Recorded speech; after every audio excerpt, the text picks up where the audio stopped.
السلام علیکم ورحمۃ اللہ وبرکاتہ۔ کیا حال ہے سب کا؟ الحمد للہ الحمد للہ، اللہ کا بہت احسان ہے۔ نحمدہ ونصلی علی رسولہ الکریم، اما بعد فاعوذ باللہ من الشیطان الرجیم، بسم اللہ الرحمن الرحیم۔ رب اشرح لی صدری ویسر لی امری واحلل عقدۃ من لسانی یفقہوا قولی۔ فصل 93، صفحہ نمبر 448۔ یہ لفظ پڑھیے، التطیم۔ التطیم محبت کا آخری درجہ۔ اس کے بعد محبت کا وہ درجہ ہے جسے التطیم کہتے ہیں۔ التطیم کے معنی ہے کہ محب یعنی محبت کرنے والا، محب ہوتا ہے جو محبت کرے، اپنے محبوب کی عبادت اور پرستش کرنے لگ جائے۔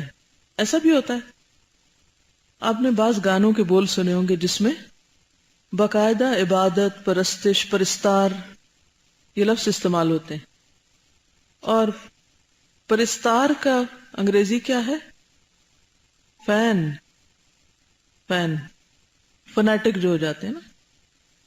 تو بہت سے لوگ یہ لفظ بہت روٹین میں بولتے رہتے ہیں، پرستار، لیکن سوچتے نہیں کہ اس کا معنی کیا ہے، اور اللہ کے سوا کسی بھی شکل میں کسی کی پرستش کتنا گھناؤنا فعل ہے۔ مثلا اگر ہم کسی کو کسی کے آگے سجدے میں پڑے ہوئے دیکھیں تو ہم ضرور کہیں گے کہ یہ تو شرک کی کھلی قسم ہے، لیکن اگر کوئی شخص کسی کی پوجا کر رہا ہے محبت کے نام پر تو وہ بھی کچھ کم گھناؤنا کام نہیں ہوگا۔ عرب کے محاورے کے مطابق انسان جب کسی کی عبادت کرنے لگے تو کہتے ہیں تیمہ الحب، محبت نے اس کو عبد یعنی غلام بنا دیا ہے۔ اور یہ جملہ بھی اس معنی میں ہے، تیم اللہ یعنی عبداللہ، تعبد اور عبادت کی یہ حقیقت کہ محب اپنے محبوب کے سامنے انتہا درجے کا خضوع اور خاکساری ظاہر کرے، تو صرف جھکا رہے اور اس کے سامنے اپنے آپ کو انتہائی ذلیل اور بے توقیر بنا دے۔ اسی محاورے میں عرب کا یہ قول ہے، طریق معبد، روندہ ہوا راستہ، جس پہ بہت چل چل کے اس کو بالکل دبا دیا گیا ہو۔ کبھی آپ نے دیکھا ہوگا کہ گراسی پلاٹ کے اندر اگر کوئی کسی ایک خاص راستے پہ چلتا چلا جائے تو وہ سارا گھاس کیسے ہوتا ہے؟ دب جاتا ہے، حتیٰ کہ وہ اگنا بھی بند ہو جاتا ہے، اور پھر وہ جگہ باقی زمین کے مقابلے میں کیسی ہو جاتی ہے؟ سخت ہو جاتی ہے۔ تو ایسے راستے کو کہتے ہیں طریق معبد، یعنی وہ راستہ جسے مدتوں رون کر ذلیل اور پامال کیا گیا ہو۔ پس عبد اور بندہ وہ ہے جسے محبت نے محبوب کے سامنے خاضع یعنی خضوع سے دبا ہوا اور سرنگوں کر دیا ہو۔ اور یہی وجہ ہے کہ بندے کے تمام مقامات اور حالات میں عبودیت سب سے اشرف اور اعلی مقام ہے۔ یعنی انسان جہاں جہاں بھی جو کچھ بھی وہ کرتا ہے، جس بھی حال میں ہوتا ہے، اس میں سب سے اعلی درجہ عبودیت کا ہے۔ کیوں؟ اس لیے کہ اس کو پیدا ہی عبادت کے لیے کیا گیا ہے، اور جب وہ عبادت کی حقیقی حالت میں ہوتا ہے تو گویا وہ سب سے اعلیٰ ترین کام کر رہا ہوتا ہے۔ اس لیے نماز میں جلدی نہ کیا کرے۔ کبھی دل گھبرانے لگے نا کہ جلدی سے ختم ہو جائے نماز، اور جلدی سے پڑھ لیں، اور جلدی جلدی پڑھنے لگے، تو کیا سوچا کرے کہ اسی وقت تو میں افضل ترین اعلیٰ ترین کام کر رہی ہوں، اس میں مجھے کیا جلدی؟ یہ ٹائم ویسٹ نہیں ہوتا، کیونکہ ہمیں شیطان کیا سجاتا ہے، ابھی تو تمہارے اتنے کام پڑے ہیں اور تم اب نماز ہی پڑھتے چلے جاؤ گے، اتنی دیر کیوں لگانا؟ اور اس وقت تو فلاں میرا ویٹ کر رہا ہے، مجھے جلدی سے پڑھ لینی چاہیے، اور اس وقت تو مجھے وہ فلاں بہت ہی اہم کام کرنا ہے، اس لیے فوراً ختم نہ۔ وہ اصل میں سارے ہمارے امتحان کے پرچے آ رہے ہوتے ہیں ہمارے سامنے کہ کس کو ہم امپورٹنس دیتے ہیں، کیا زیادہ اہم ہے۔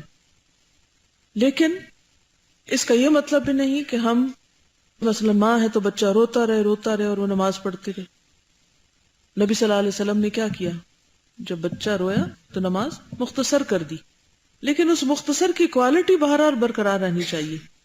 یہاں جو میں مثال دے رہی ہوں وہ یہ کہ جب ہمارے پاس وقت بھی ہوتا ہے، ہم اکیلے بھی ہوتے ہیں اور ہم پڑھ بھی سکتے ہیں، پھر بھی ہم جلدی جلدی نماز پڑھتے ہیں جب سر سے اتار کے پھینک دیں اس کو. تو یہ نہیں ہونا چاہیے. یہاں اپنے نفس سے لڑنے کی بات ہے، اپنے آپ کو سمجھانے کی ضرورت ہے. obviously اگر کوئی باہر کی کوئی ایسی شدید انسانی ضرورت ہے تو اس کو انسان اس وقت کی مناسبت سے اہمیت دے گا، لیکن پھر اگر روٹین میں یہ چیز چل پڑی تو یہ بھی ٹھیک نہیں. مثلا آپ کو پتا ہے کہ اس وقت بچے کے کھانے کا ٹائم ہے، تو آپ کو اس وقت پہلے اس کو کھانا کھلا دینا چاہیے اور نماز کے وقت کو فارغ کرنا چاہیے.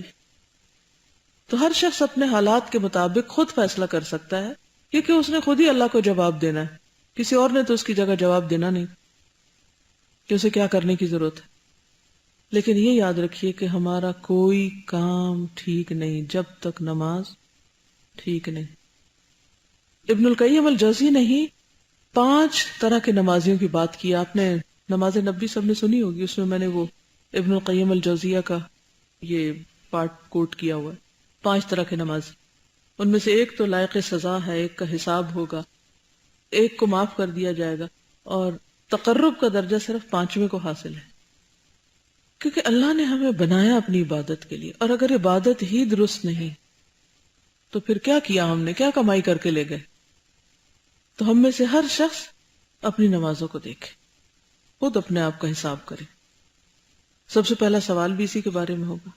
تقرب کا کوئی راستہ اس سے بہترین نہیں.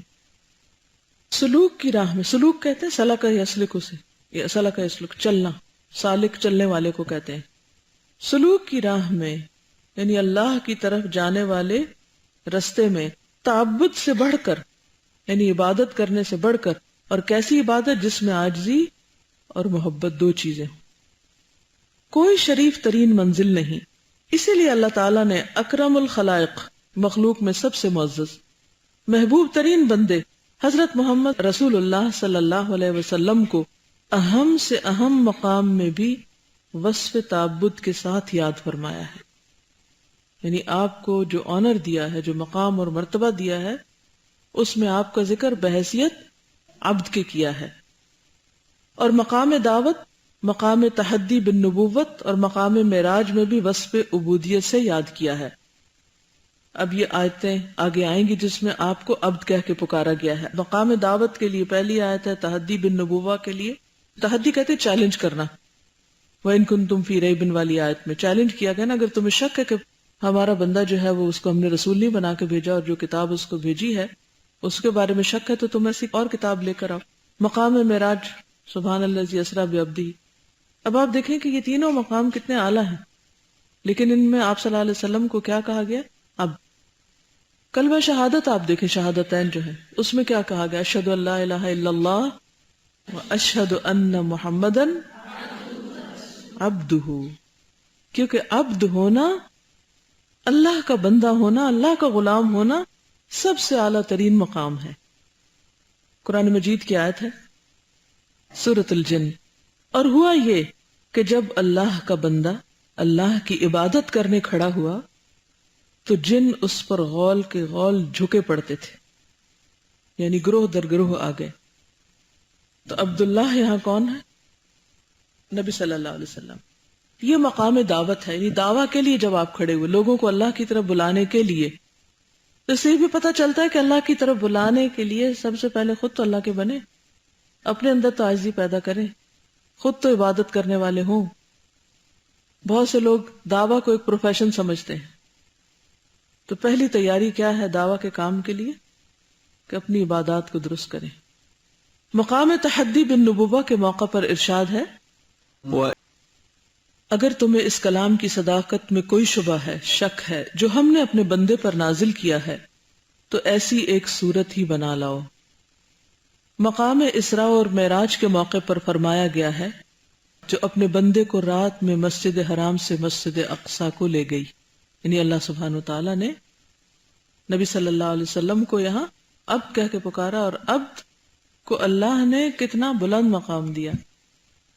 اور شفاعت کی ایک حدیث میں وارد ہے اذهبوا الى محمد صلی اللہ علیہ وسلم عبد غفر اللہ لہ ما تقدم من ذنبہ وما تأخر.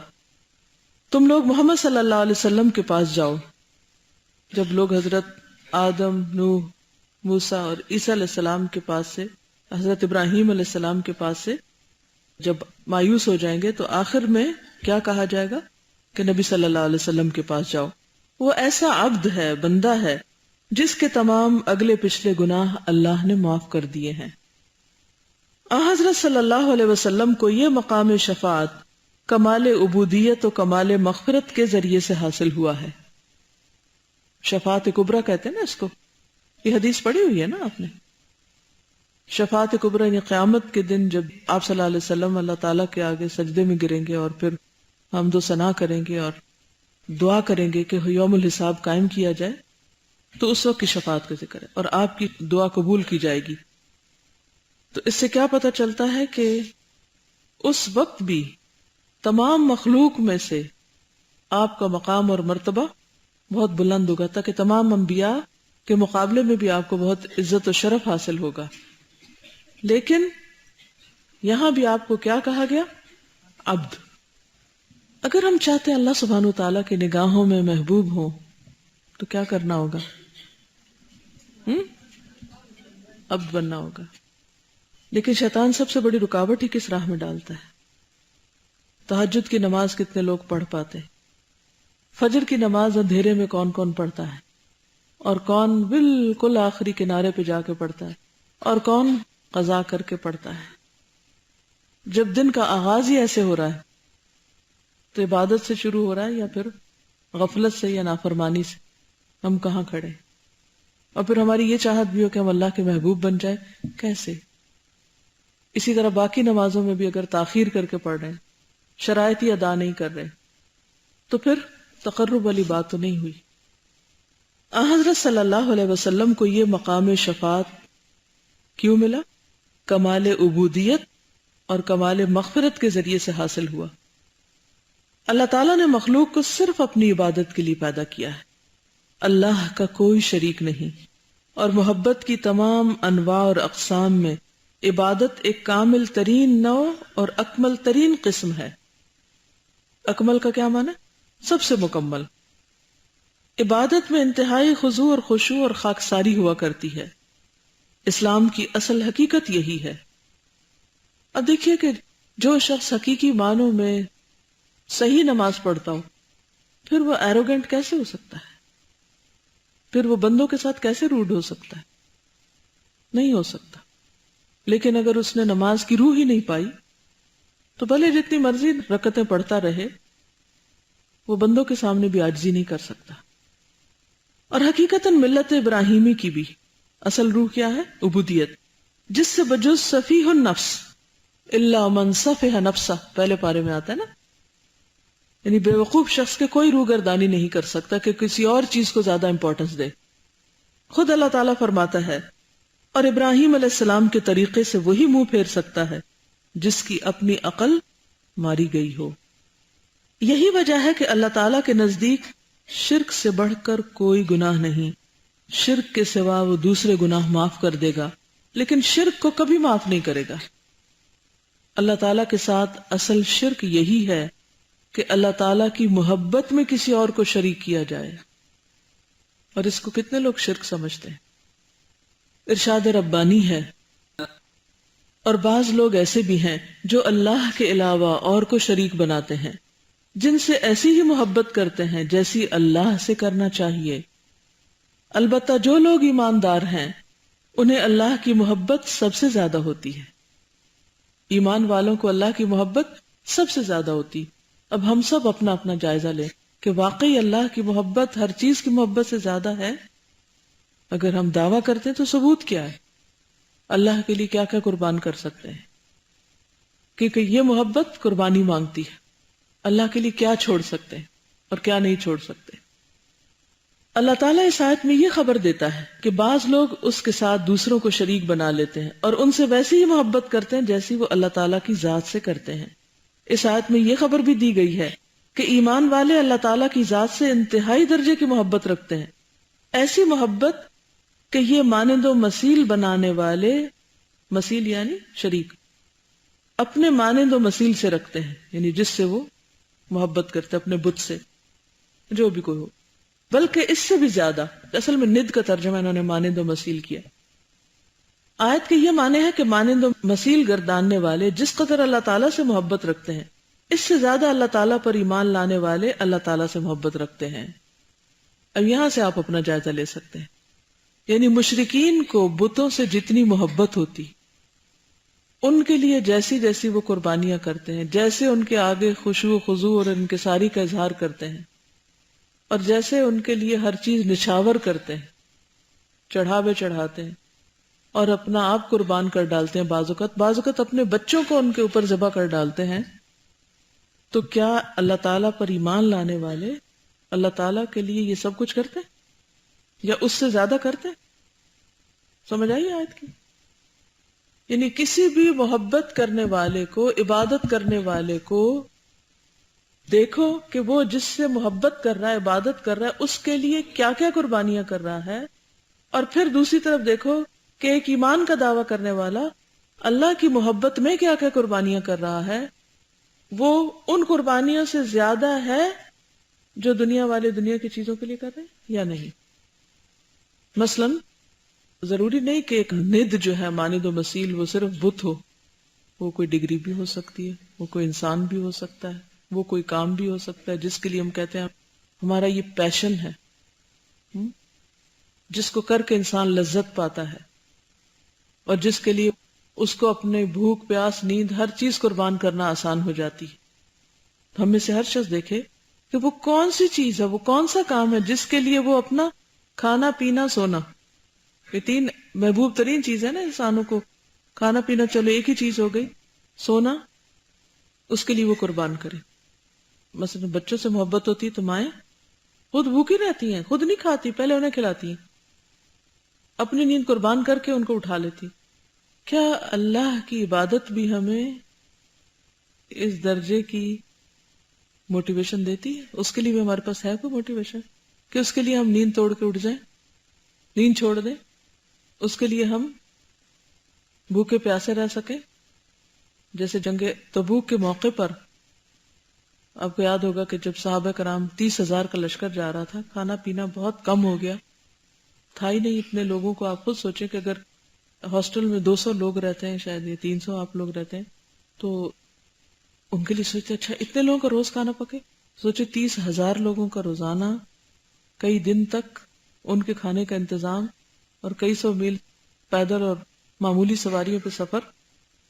تو ایسا وقت آ گیا کہ لوگ بھوکے تڑپنے لگے، تو انہوں نے کہا کہ کیا ہم اپنے جانور قربان کر دیں؟ تو نبی صلی اللہ علیہ وسلم نے اپنی کمال شفقت اور نرمی کی وجہ سے فرمایا کہ ہاں آپ قربان کر دیں، چلیے اپنے جانور ذبح کر لو. تو حضرت عمر کو پتہ چلا تو فوراً آگے کہنے لگے اللہ کے رسول صلی اللہ علیہ وسلم اگر انہوں نے یہ قربان کر دی تو یہ سفر کس پہ کریں گے اور بہت مشکل ہو جائے گی. تو پھر آپ نے کیا کیا تھا اس موقع پر؟ آپ نے فرمایا کہ سب اپنے پاس جو کچھ ہے سب لے آؤ. سب لے آئے. کوئی روٹی کا ٹکڑا لا رہا تھا، کوئی پنیر کا ٹکڑا، کوئی کھجور کا ٹکڑا، جتنا جس کے پاس تھا آپ نے سب ایک جگہ اکٹھا کر لیا، اور پھر سب سے کہا کہ اب اسے کھانا شروع کرو. 30,000 کے لشکر نے کھایا اور اس میں برکت ہو گئی اور سب سیر ہو گئے. اس حدیث سے خیر بہت سارے اور مسائل نکلتے ہیں، ان میں جانے کا وقت نہیں، لیکن آپ سوچئے تو آپ دیکھیں اتنے طویل سفر پہ کھیت پکے ہوئے ہیں اور گرمی کا موسم ہے، یہ ساری قربانیاں انہوں نے کی. یہ نہیں کہ ہر سال جنگ تبوک ہوتی تھی اور ہر وقت ایسا ہی رہا. انسان کی زندگی میں بھی مختلف مرحلے آتے ہیں، اس میں کبھی جنگ بدر ہوتی ہے اور کبھی احد ہوتی ہے اور کبھی خندق ہوتی ہے اور کبھی تبوک ہوتی ہے، اور یہی مرحلے ہوتے ہیں انسان کو ٹیسٹ کرنے کے. انسان جب ایک لیول پاس کر جاتا ہے نا اللہ کی محبت کا، اگر آپ کو اللہ سے محبت ہے تو آپ دیکھیں گے ایک لیول پاس کریں گے، ایک ٹیسٹ پاس کریں گے نا، اس سے شدید لیول آئے گا، اس سے اگلا درجہ آ جائے گا، اس سے اگلا آئے گا، اور ہر درجے میں آپ دیکھیں گے کہ اللہ تعالیٰ آپ کو توڑتا ہے اور پھر آپ کو آزما کے دیکھتا ہے کہ اچھا اب مجھ سے زیادہ محبت کرتے ہیں کسی اور سے. اگر واقعی آپ سچے ہیں اپنی محبت میں اور محبت کے دعوے میں سچے ہیں یہ ایسا نہیں ہوتا کہ بس ایک دفعہ آپ آزمائے گئے اور اس کے بعد سب ٹھیک ہو گیا، آپ پاس ہو گئے، اب انجوائے کریں لائف کو. نہیں، ایسے ایسے شدید امتحان آتے ہیں کہ جس کے بعد انسان ہل جاتا ہے. ہلاؤ مارے گئے، وزلزلوا، اور ہر ایک کے زلزلو مختلف ہیں کہ جس میں انسان کہتا ہے اب میری بس، اس سے آگے نہیں جا سکتا. لیکن پھر اللہ کی محبت اس کو اٹھا دیتی، نہیں جانا ہے، اس سے آگے بھی جانا ہے. اس وقت تک چین ہی نہیں جب تک منزل تک نہ پہنچ جائے. اور یہ ساری رکاوٹیں کس میں آتی ہیں؟ ہر اس کام میں جو آپ کو اللہ کی محبت کے قریب کر رہا ہو اور جس سے زیادہ خیر پھوٹ رہی ہو، ہر اس کام میں رکاوٹ آئے گی اور شدید ترین آئے گی. پھر دیکھا جائے گا اچھا اب کیا کرتے ہو، پیچھے پلٹتے ہو یا آگے بڑھتے ہو. اور آپ کو معلوم ہے کہ جب جنگ تبوک میں چند لوگ پیچھے رہ گئے تھے تو ان کے ساتھ پھر کیا ہوا تھا، اور اس کا ذکر قرآن مجید میں کر دیا گیا ہمیشہ کے لیے کہ سنبھل کے رہنا، کہ دین کے راستے میں جب قربانی کا وقت آئے اس وقت اگر تم پیچھے رہے تو اگر اللہ کے رسول صلی اللہ علیہ وسلم اپنے ان عزیز ترین صحابہ سے 40 دن تک ناراض رہتے ہیں تو اللہ کی ناراضگی کا پھر کیا عالم ہوگا، تو تم کہاں کھڑے ہوگے. اصل میں جنت کے لیے لوگوں کا انتخاب ہو رہا ہے نا، جیسے کسی بڑی پوسٹ کے لیے انتخاب ہوتا ہے تو ایک کے بعد ایک مرحلے میں ایک انٹرویو دوسرے. آپ نے دیکھا ہوگا جو لوگ آرمی جوائن کرتے ہیں کتنے سارے ٹیسٹ سے گزرتے ہیں، کوئی فزیکل ہے، کوئی ایموشنل ہے، کوئی اور اسی طرح کے اس میں کوئی ریٹن ٹیسٹ ہے، کوئی سارے اچھے ادارے انٹری ٹیسٹ لے رہے ہیں اور مختلف طرح کے ٹیسٹوں سے گزارتے ہیں. تو لوگوں کا انتخاب کرتے ہیں نا. تو جنت کے لیے کوئی انتخاب نہیں ہوگا کہ کون اپنے دعوی عبودیت میں اور دعوی محبت میں پاس ہوا. اور اس میں ہمیں ابراہیم علیہ السلام کی مثال آپ کے سامنے ہے کہ جس میں آپ دیکھیں کہ اللہ تعالیٰ نے ابراہیم علیہ السلام کو بہت بڑھاپے میں اولاد دی تھی اور بیٹا دل کے گوشے میں بس گیا تھا. اللہ نے کہا اچھا اٹھو ذبح کرو اس کو. یہ ٹیسٹ تھا نا. قرآن خود کہتا ہے وَإِذِ ابْتَلَىٰ إِبْرَاهِيمَ رَبُّهُ بِكَلِمَاتٍ فَأَتَمَّهُنَّ. سارے ٹیسٹ پاس کر لیے.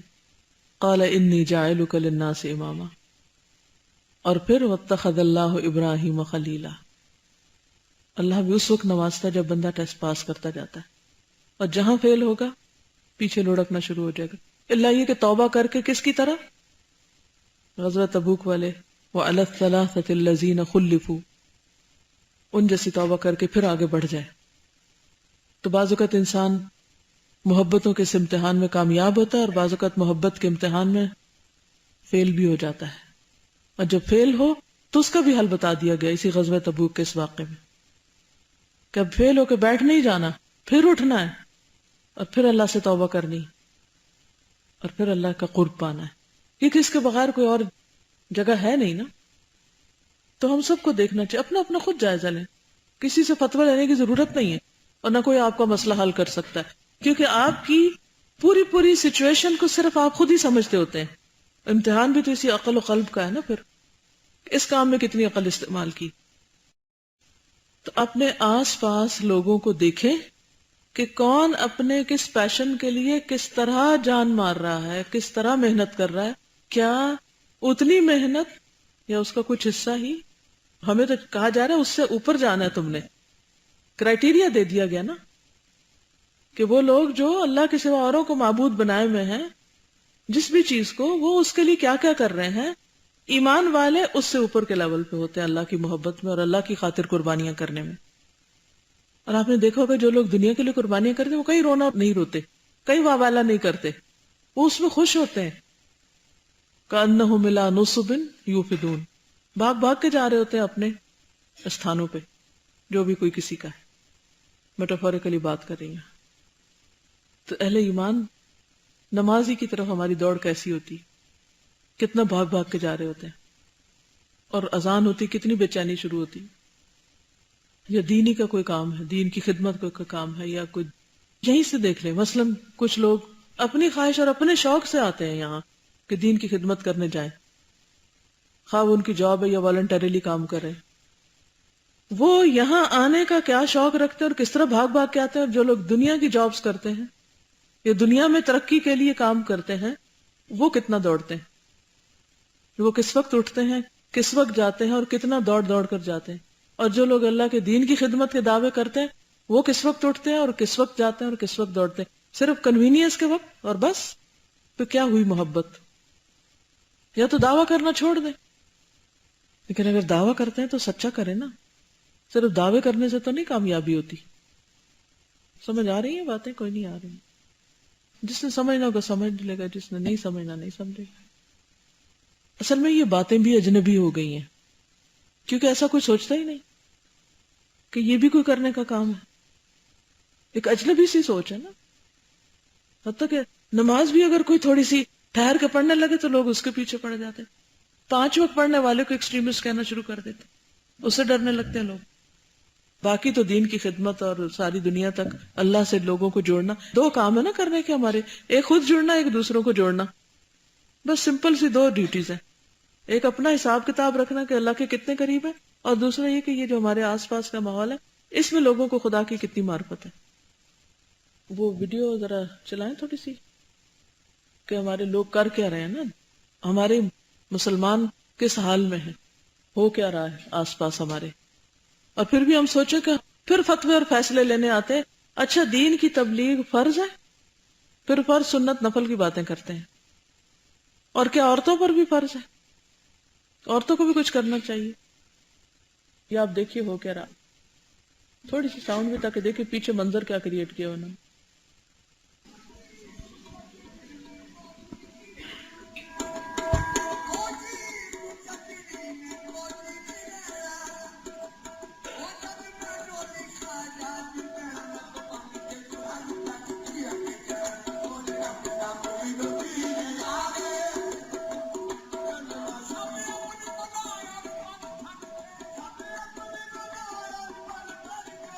بس جھلک کافی ہے، بس بند کر دیں. یہ تو طویل سلسلہ ہے. ان کی جہالت کا کون ذمہ دار ہے؟ یہ مسلمان کہتے ہیں اپنے آپ کو. پیچھے دیکھا تھا ہم نے یا اللہ یا محمد لکھا ہوا تھا. اگر لوگوں کو یہ نہیں پتا ابھی تک کہ اللہ کے سوا کسی کو سجدہ نہیں کرنا، کسی سے مانگنا نہیں، یہ اس لیے ہو رہا ہے کہ ہم نے اپنا فرض نہیں پورا کیا. ہم پیٹی چیزوں پہ جھگڑوں سے نہیں اوپر اٹھتے، اپنی ذات کے خول سے باہر نہیں نکلتے.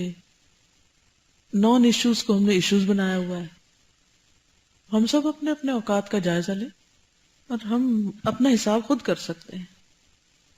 آیت کے یہ معنی کہ مانند و مسیل گرداننے والے جس قدر اللہ تعالیٰ سے محبت رکھتے ہیں، اس سے زیادہ اللہ تعالیٰ پر ایمان لانے والے اللہ سے محبت رکھتے ہیں.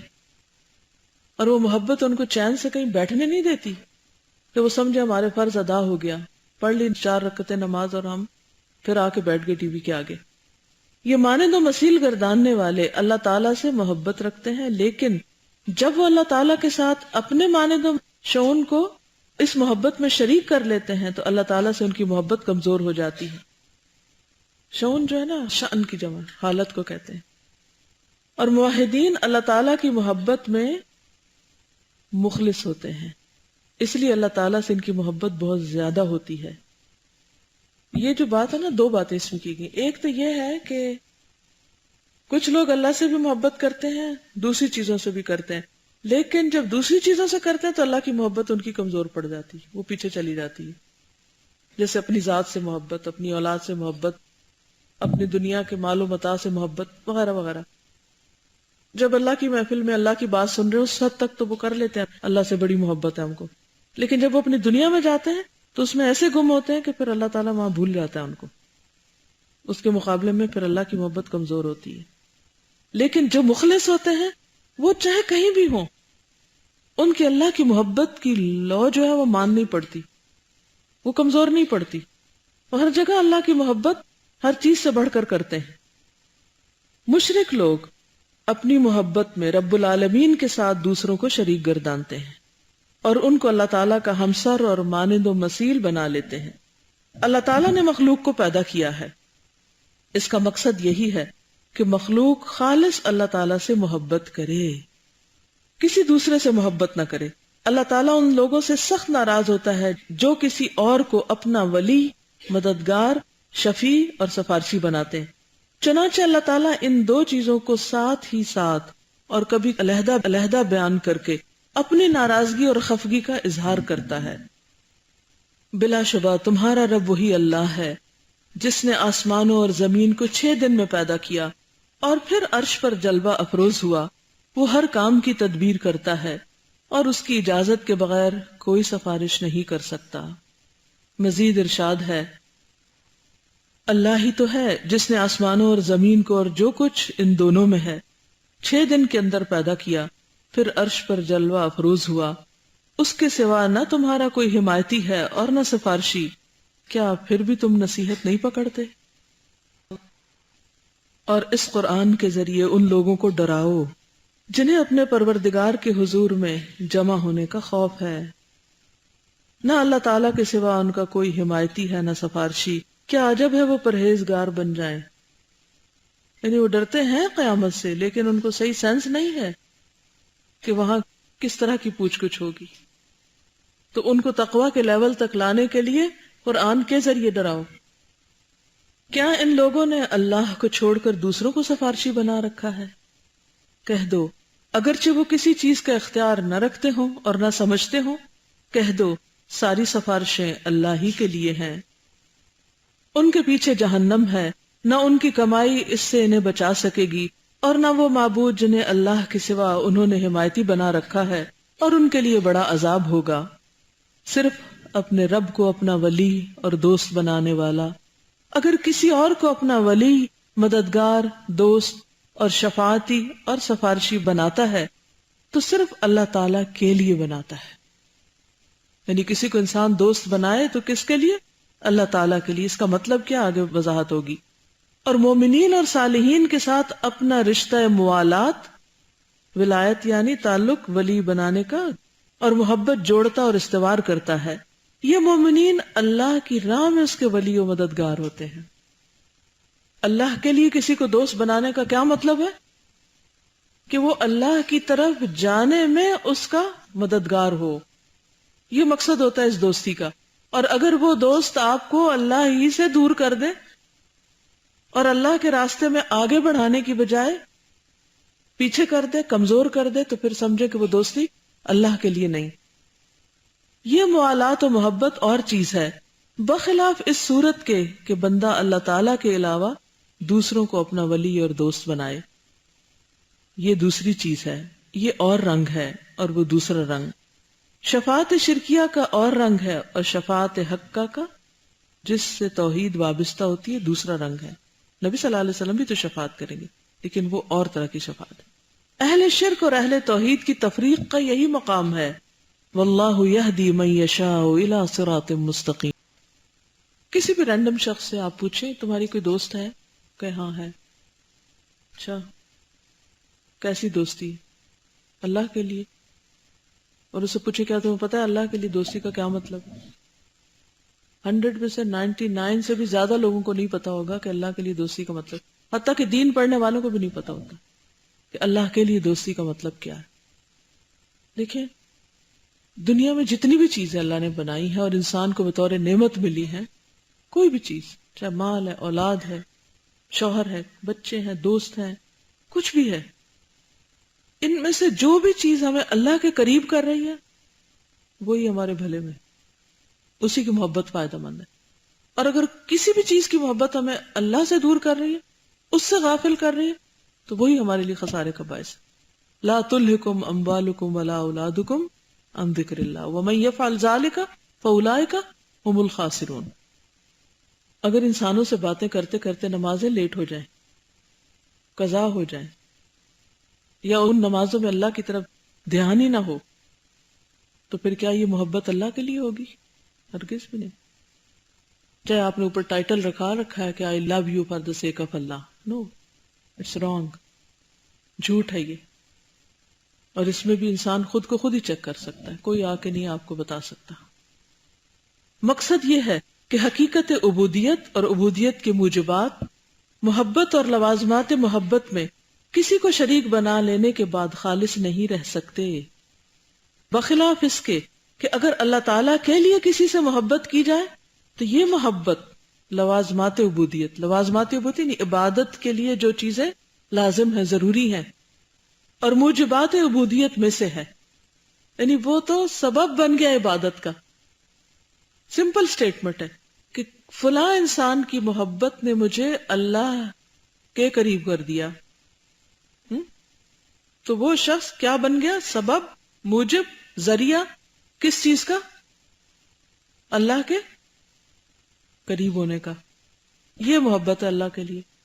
اور اپنے آپ سے پوچھیں فلاں شخص مجھے اللہ سے دور کر گیا اور اپنے قریب کر گیا، تو یہ محبت ہے پھر نقصان دہ محبت اور اللہ سے دور کرنے والی محبت، اور اللہ کی خاطر محبت کی روح کے بالکل منافی. جیسا کہ حضرت صلی اللہ علیہ وسلم سے محبت کرنا، اور ایسی محبت کرنا کہ اپنی جان و مال، آباء و اجداد اور اولاد سے بھی زیادہ ہو، ان تمام کی محبت سے آپ کی محبت کو مقدم سمجھنا عین تکمیل ایمان ہے. یعنی ایمان مکمل ہی اس سے ہوتا ہے. آپ صلی اللہ علیہ وسلم سے اس قسم کی محبت کیے بغیر ایمان مکمل ہی نہیں ہو سکتا. یہی وجہ ہے کہ آپ صلی اللہ علیہ وسلم سے محبت کرنا اللہ تعالیٰ سے محبت کرنے کے معنی میں ہے. یہی حکم ہے ہر اس محبت کا جو للہ فی اللہ ہو.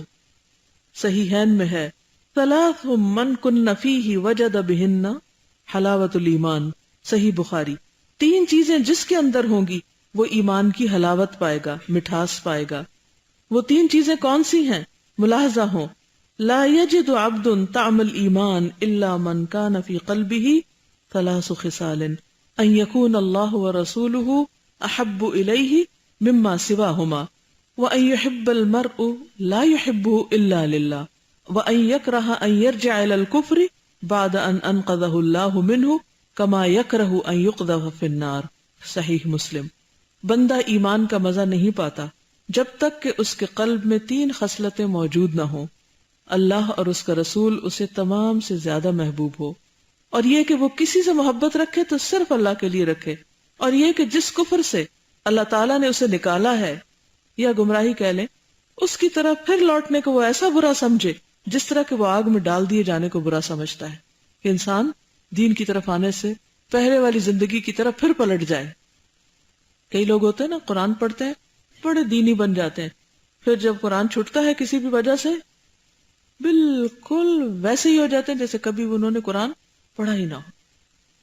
تو انسان کو جب اللہ کی محبت اور دین کا شعور مل جائے تو اس کے اندر کیا کیفیت ہونی چاہیے کہ خدا مجھے کبھی اس کیفیت میں دوبارہ نہ لے جائے.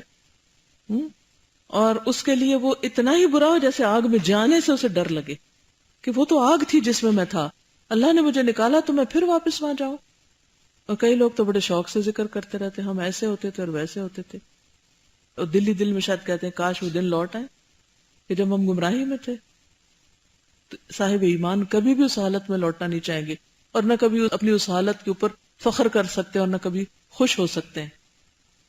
سنن کی ایک حدیث ہے، من احب للہ، یہ الف ہٹا دیجیے یہاں سے، من احب للہ وابغض للہ واعطى للہ ومنع للہ فقد استکمل الایمان. ابو داؤد.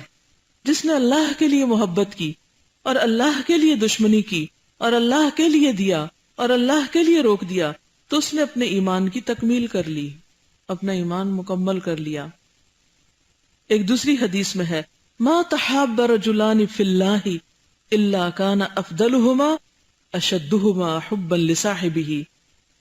جو 2 آدمی اللہ تعالیٰ کے لیے آپس میں محبت رکھتے ہیں ان میں افضل آدمی وہ ہے جو اپنے ساتھی سے زیادہ محبت رکھتا ہے. تو اس سے کیا پتہ چلتا ہے کہ انسانوں کی محبت کو بری چیز نہیں ہے. وہ زیادہ اللہ کو پسند ہے جو اللہ کی خاطر 2 میں سے دوسرے کو زیادہ چاہتا ہے، لیکن وہ اللہ کی خاطر، کیونکہ ہم فی اللہ بھول کے باقی سب کام. اچھا ایک اور چیز آپ نے دیکھا ہوگا کہ بعض اوقات دنیا کی خاطر جو لوگ ایک دوسرے سے محبت کرتے وہ بعض اوقات اپنا لیول کیا رکھتے کہ مجھے دوسرے سے کم محبت کرنی، نسبتاً کم کرنی، کیونکہ ہم ایسے کوئی گرے پڑے لوگ ہیں. ایک تکبر اور انا بھی بیچ میں لے آتے ہیں. وہ صرف محبت کروانا جانتے، کرنے کو نہیں پسند کرتے، یا کریں بھی تو صرف ظاہری تکلفاً. حالانکہ جو اللہ کے لیے جینوئن محبت ہوتی ہے، جس کو آپ واقعی محبت کہہ سکتے ہیں، اس پر بھی اجر ہے. اس کا کیا فائدہ؟ اور ان کے تو بڑے بڑے درجات بتائے گئے ہیں. قیامت کے دن انبیاء اور شہداء ایسے لوگوں پہ رش کر رہے ہوں گے جو اللہ کی خاطر محبت کرنے والے ہوں گے، اور ان کے بلند ترین مقامات ہوں گے، اور اللہ ایسے لوگوں سے محبت کرتا ہے، اور بے شمار ان کے لیے اعزازات ہیں.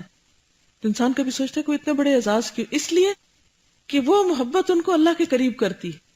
تو گویا وہ ایک موجب ہے، ایک سبب ہے، ایک ذریعہ ہے کہ ایسے لوگ اور زیادہ پھر ان لوگوں کی کمپنی میں، ان لوگوں سے تعلق میں اور اللہ کے قریب ہوتے چلے جاتے ہیں. تو کرائیٹیریا اور میزان آپ کے اپنے اندر ہے، کس کی کمپنی میں، کس کے ساتھ تعلق رکھ کے آپ اللہ کی طرف بڑھتے ہیں اور کس سے تعلق رکھ کے آپ اور پیچھے جا گرتے ہیں. تو ہر شخص خود اپنا جائزہ لے لے کہ کہاں کھڑا ہے وہ. یہ محبت تو محبت الہی کے لوازم و موجبات میں سے ہے، اور جس قدر بھی یہ محبت قوی اور زیادہ ہوگی اسی قدر محبت الہی کی جڑیں قوی اور مضبوط ہوں گی. یعنی جتنی ایسے لوگوں کی محبت زیادہ ہوگی، اب مثلا صحابہ کرام سے محبت، نیک لوگوں سے محبت ہمارے دلوں کے اندر بیٹھی ہوئی ہے نا، تو جتنی وہ زیادہ ہوگی اتنی ہی زیادہ اللہ کی محبت میں مزید اضافہ ہو جائے گا.